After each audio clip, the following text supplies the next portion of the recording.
for example, let's say open lobby. Open lobby is a lot of things subscribers ask for, and they want to, want to play with their favorite, commentator or whatever. That's cool. Look at it like this example. All right, you do an open lobby. How many people can you have in a Call of Duty lobby at one time? 18. Oh shit. 18. 18, right? All right. Let's say you give all 18 of those players one game. One game. All right. How many would you have done if you played 6 hours straight? That'd be a lot. It'd be a whole lot. It'd be around 1,000. Right. All right. 1,000 out of 130,000 for 6 hours of work for you, because you're not even gonna get to that full 1,000. You know why? First off, you got people that don't want to leave. Second off, you got people that are stubborn and want to talk shit, and they don't want to leave.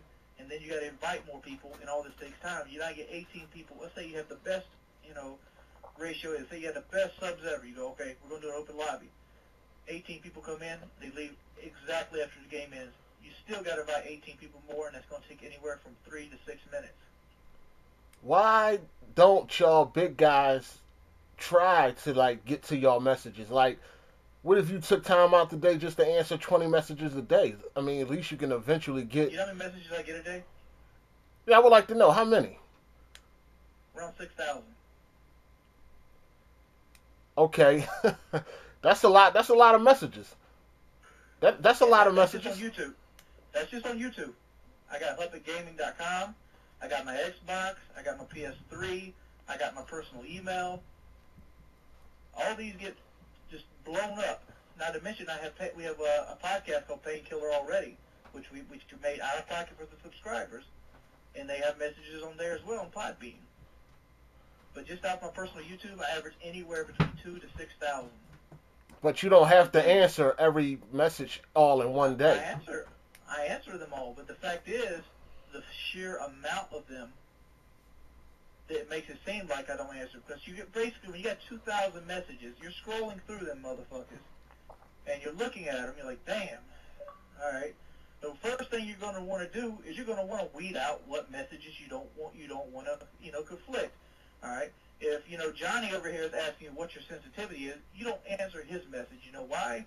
Because that's a message you want to answer in a video. All right. All right. Well, Johnny wants to know my sensitivity. Maybe 10% of these messages want to know something along that line. So I just say I'll work on to sensitivity in my next video. That way I can address a broader range of people with less work on me. You kind of follow where I'm going at? Yeah, I hear what you're saying, but the subs are what puts you where you at. So I don't see. Let me go throw a rock in that game too. You know how many videos I got? No. 804. I've done 804 videos in the last year. So I've only been doing this 1 year. And you know how many of those videos I put out before I broke 1,000 subs? How many? 234. Okay. Like a lot of commentators here, I never came up with, dual comms or box for box and none of this. Every sub I've earned, I earned myself. And I earned through I earned through entertaining content, confliction, and controversy. A lot of people say I got where I got at because I called out Hutch. Well, I didn't call out Hutch. I made a comment about Hutch, and he took it the wrong way. But the fact is, the content on my channel was so good that all his subs came over to hate on me. They liked my shit, and they're like, damn, this guy's pretty good. And that also brings me to my next point. All right, if a motherfucker say he can swim the English Channel, would you believe him outright, or would you believe him more if you seen him do it? I would believe him more if I seen him do it. Right. All right. You say you're a good player, but your stats don't reflect it. You kind of see what I'm saying here? Nah. I don't really scream I'm a good player. You never heard me screaming I was a good player. You heard you scream, campers versus rushers and things like that. I said, I think if you get your team of campers versus my team of rushers, we'll destroy y'all. Yeah, dude. You know we've beaten Envious, right? Who's that? Team Envious is a group of guys that usually win game battles every year, and I spar with them all the time. But the fact is, you're breaking it down to an elementary level. See, I don't limit my game to just camping. I limit my game to what needs to be done gets done. That's the way I play, but I also set myself certain goals because I have to play Call of Duty so often that I hate the game. I don't like playing video games. But the fact is, I make too good of money to stop playing video games. You understand? So I have to give myself goals. You don't like playing video games? No, I don't. I find that hard to believe. You know how many days I got played on Black Ops right now? Quite a few. I'm quite sure. I have about 15 days on 2 systems. I have to play 10 hours a day. You love video games then? No, I hate it. I look at it like going to work. You gotta go to work 8 hours a day. I'll be like, well, I'll give them at least 8 hours every day of my life. Come on, man. You sit down, play a game all day. That's not like going to work at all. It is, dude. It is. It's like, you ever drunk a glass of milk? Milk good, right? Right. Alright? You drink enough milk, what happens? You probably get sick. Yeah, you get sick. You get sick of it. Like, I loved video games when I started it. And I loved Call of Duty when I started it. But the game is broke down to this. This open the map up at this route. I throw the nade here. I sit in this spot, wait for point A and point B to come. Shoot them, move on to this spot, wait for this guy to come. And I just roll with the punches and adjust where people don't come. Okay.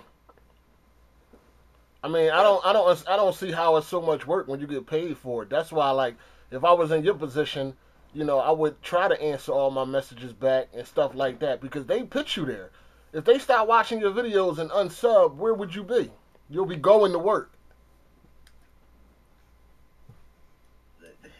You're doing stuff hypothetical here. There's nothing I can physically do to make people unsub me. You know why?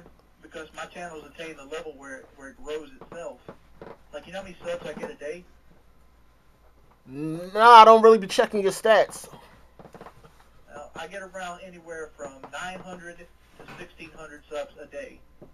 And that's without even putting videos out. If I put a video out, I get like 2,000, 2,500 subs a day. But that's because my name is out there. Everybody in the world knows who Wingsofredemption is, but it plays Call of Duty. And that's where I came from. That's how I got to be the machine-led director. And when I went into this game, I wanted to put enough content out there that you had to run across one of my videos. It was forcing people to see it. What you're going is like, you know, campers versus rushers, so on and so forth. You need to look to your homie Frog the Barber. If I had to pick anybody out of the group of guys you run with, he's going to be the guy that's going to break out. He goes that extra mile. You understand? If you say so. I mean, I've grown. Shit, I'm working on my 5th huge channel right now. Like, I've helped Woody grow. I've helped FPS Rusher grow. I've helped FPS Kyle grow, which is the same person. And now I've got my own personal channel back up which I have an employee, which I pay out of pocket to run a second channel called WarGod.YouTube, which is a Let's Play channel, which I get paid for, and I give him money out of pocket. So that's 4 channels I've helped grow, and I've also helped a podcast that has 200,000 subscribers and a sponsorship. I'm not giving you bad information here, player. No, the thing is, I never had a problem with you until you came, you know, to my channel. And I understand you said you were sticking up for Chris Smooth or whatever like that, but I just felt, though, that you came out of left field when I never spoke on you in a bad manner. You understand what I'm saying? So when I read that, I'm trying to give you advice to the point where you don't make the same mistakes. Like Fisticuffs, I'm pretty good friends with Fisticuffs. You know the reason his channel ain't as big as mine? I mean, he's big enough. You know why it ain't big as mine though? Because he make good videos. I don't know why it's not. I mean, why ain't it as big as yours? He's too controversial. that's the same road you're heading down. Like, at one point, Fisticuffs was losing subs every day. Like, at some point, he'd lose like 300 subs a day. If you ever get to the point where you're actually losing subs by the day and not by the hour, like, there's hours where I'll lose 6 subs. But then I make up at the next hour and gain, 130. But I'm not controversial. I did a video here and there. It's not, all my videos are not controversial. Let's see.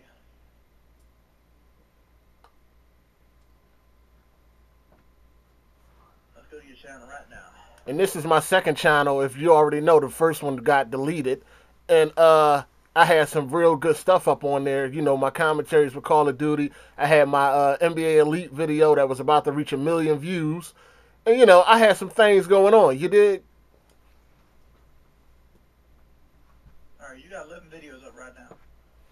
Yeah, yeah. You got 1, 2,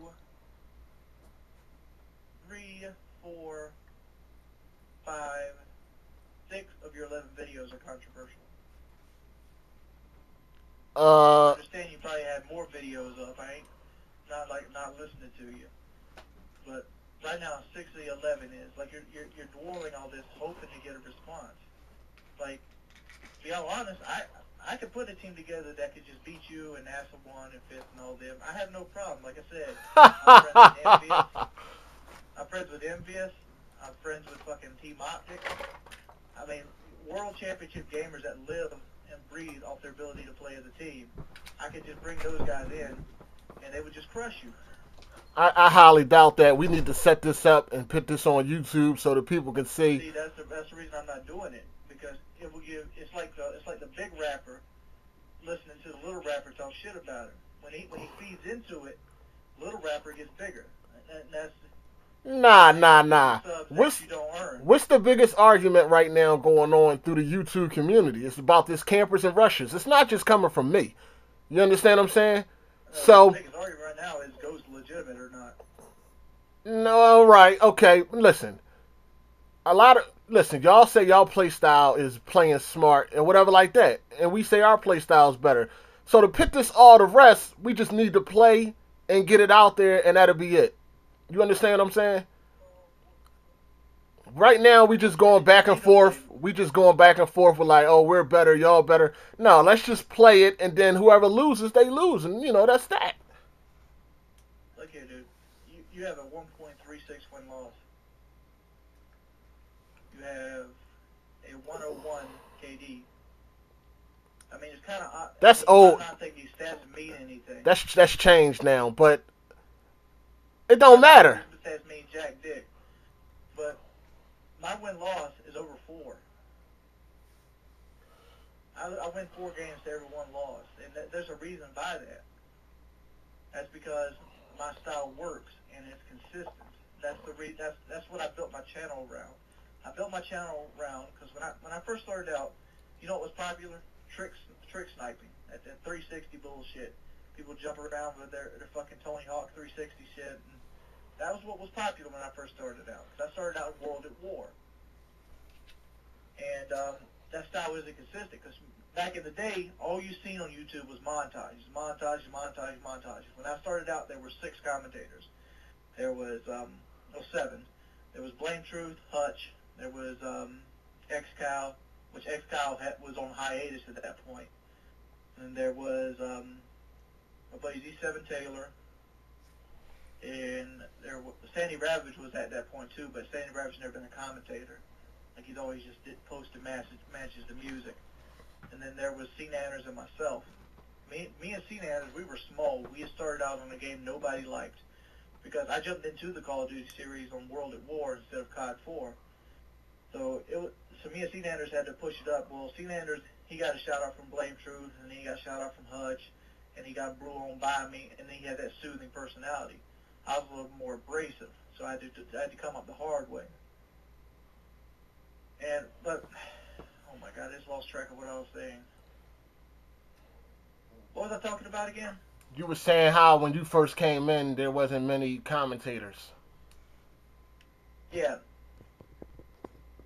I'm sorry, dude. I've been up